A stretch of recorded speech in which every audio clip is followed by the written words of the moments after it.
چندہ کرانے کے لیے زندہ باد زندہ باد، سبحان اللہ سبحان اللہ.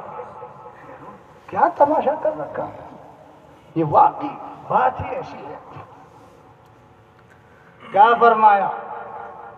کہا نظام الدین اتنا گستاخ نہیں ہے، توبہ کر کے حاضر ہوا ہے. اور جب توبہ کر لی تو التائب من الذنب کمن لا ذنب، گناہ باقی نہیں رہا. حضرت یہ کو کچھ نہیں ہے. اب اگلا جواب سنو.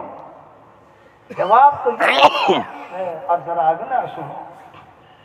اللہ اکبر. کیا فرمایا قاضی ضیاء الدین سلامی رحمۃ اللہ علیہ؟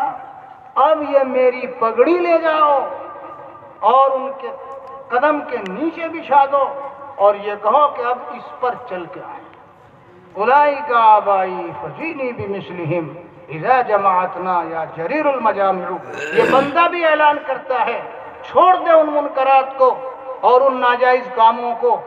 میں ان کے لیے پگڑی نہیں، میں سر بچھا دوں گا، میں بچ جاؤں گا کہ میرے بدن پہ چلے. اور جب تک نہیں چھوڑتے مجھے کوئی غرض نہیں ہے. ان کے یہاں عزیز ہو جاؤں بس کافی ہے. لوگ سمجھے مجھے محروم وقار و تمکین، اس لیے تو بیٹھ گیا بجیڑی میں، دارالعلوم مظاہرالعلوم میں نہیں.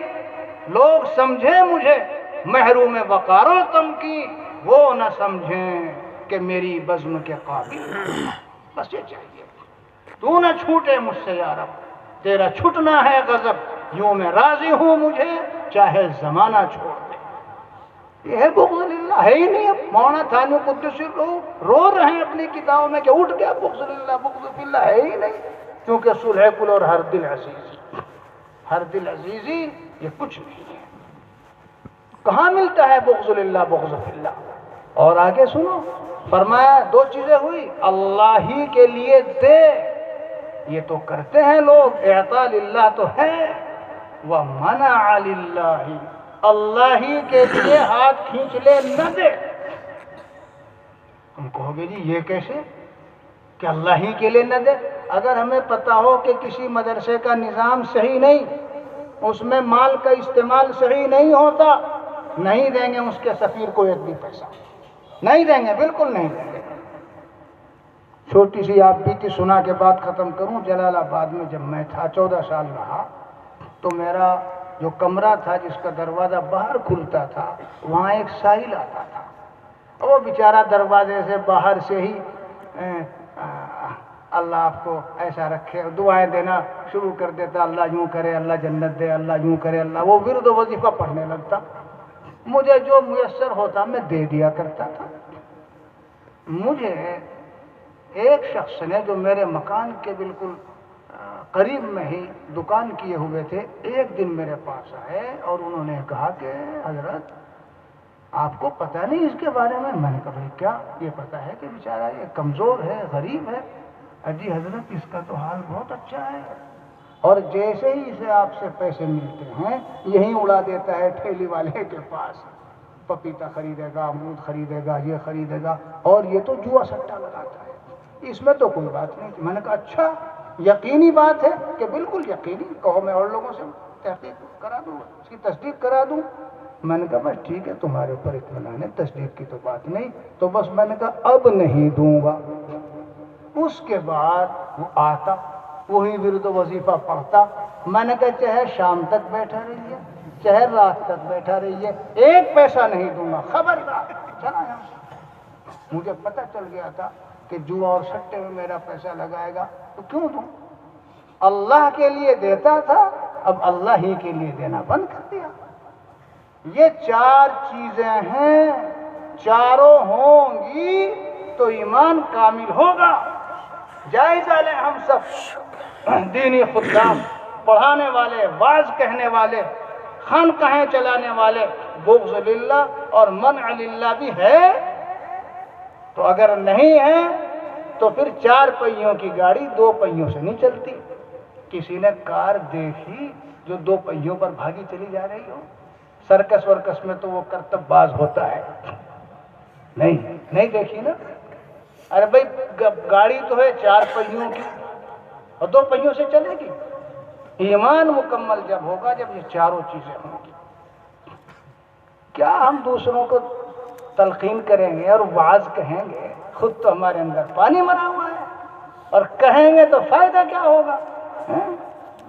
ہوس بالا ہے منبر ہے، تجھے رنگی بیانی کی، نصیحت بھی تیری صورت ہے ایک افسانہ خوانی کی۔ اقبال نے سب کا کچا چٹا کھول کے رکھ دیا ہے۔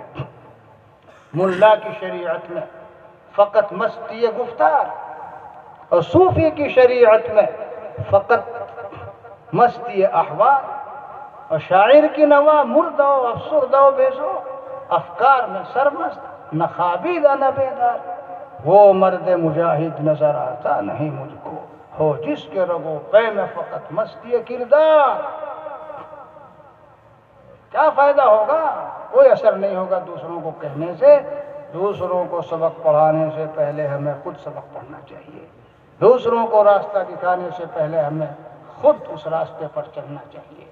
دین کو زندہ کرنا ہے، نشر و اشاعت کرنی ہے، تو پہلے اپنے مدرسوں میں زندہ کرو، خانقاہوں میں زندہ کرو، اپنے گھروں میں زندہ کرو، اپنے آپ میں زندہ کرو، تب ان مدارس پر وہ صحیح مقاصد و ثمرات مرتب ہوں گے جو ان مقاصد کے ہیں اور جو پہلے مرتب ہوئے۔ بس میرا دل بہت دکھا ہوا تھا، اس لیے میں نے اس وقت وہ بات کی جو شاید آپ لوگ نہیں سنیں گے، اور باتیں تو سنیں گے۔ سمجھ میں آئی بھائی؟ تو مجھے ان سے اس لیے نہیں کہ میرا کسی نے کوئی کاروبار میں جھگڑا ہے، زمین جائیداد دبا لی، یا مجھے ویسے ستا رہے، پریشان کر رہے، ظلم و زیادتی کر رہے، دنیا کا کوئی معاملہ نہیں ہے۔ ہاں یہ ہے، صاف بات ہے، میں تو اس لیے جاتا ہی نہیں جلسوں میں، مجھے برداشت نہیں ہے، جاؤں گا تو پھر وہاں معاملہ خراب ہو جائے گا۔ آپ حضرات کو بلایا گیا یہ باتیں بتانے کے لیے، تو بات تو یہ بھی آ گئی، اور باتیں بھی ہیں۔ ہمارے مولانا بھی تشریف فرما ہے، سوز دروں رکھنے والے ہیں مسلمانوں کے تئیں، ان کے اب کے اپنے ماشاءاللہ ان کا فکر ہے، ان کا بھی ایک تڑپ ہے، وہ آپ ان کی زبانی سنیں گے۔ اور انشاءاللہ پھر ہمارے حضرت استاذ الاساتذہ مولانا قمر الدین صاحب تشریف لائے ہوئے ہیں۔